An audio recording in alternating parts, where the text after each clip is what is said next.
kulan habboon saaxiibayaal meel kasto had naga daawanaysaan oo muuqaalkan idinku soo gaarayo waa 22 Oktoobar ku soo dhawaada wararkii ugu dambeeyay ee dagaalka Israa'iil iyo Gaza madaxweynaha dalka Turkiga ayaa wada hadal la yeeshay hogaamiyaha Hamas Ismaaciil Haniyeh in ka badan 37 shaqaale caafimaad ah ayaa lagu dilay weerarada Israa'iil si sheergare muuqaalkan oo la wadaag saaxiibadaada mahadsanid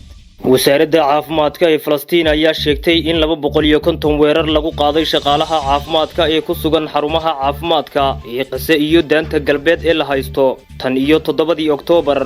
in ka badan 37 shaqaale caafimaad ah ayaa lagu dilay weerarada Israa'iil tobaneeyo isbitaal ayaa xanibana oo ka maqan adeega kuwaasi oo ku yaala daanta galbeed ee la haysto oo ay ku jirto bariga Qudus adeeg la'aan iyo carqabado badan ayaa dadka dhaawaca ah ka hor istaagay in ay gaadhaan isbitaalada si loogu dabiibo dhaawaca iyo bukaanka ayaa ka batay isbitaalada shaqaalaha iyo daawada ayaa gabaabsi noqotay kadib markii dhibaatada iyo duqeymuhu ku sii siyaadeen shacabka Falastiin ee Israa'iil ay duqeynayso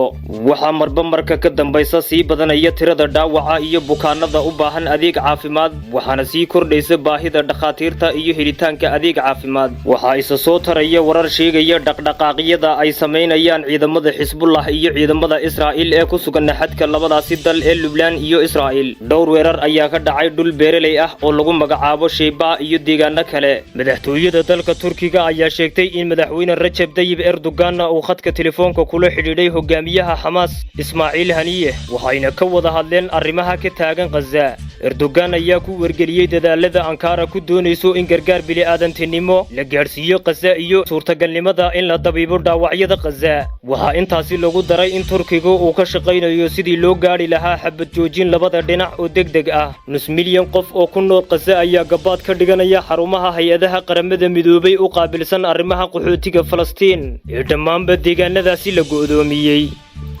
Abdixamiid khadka ayaan hay saaxiibayaal hadba wixii aragtidaada ah commentiga nagu la wadaag si sheer gare muuqaalkan oo la wadaag saaxiibadaada mahadsanid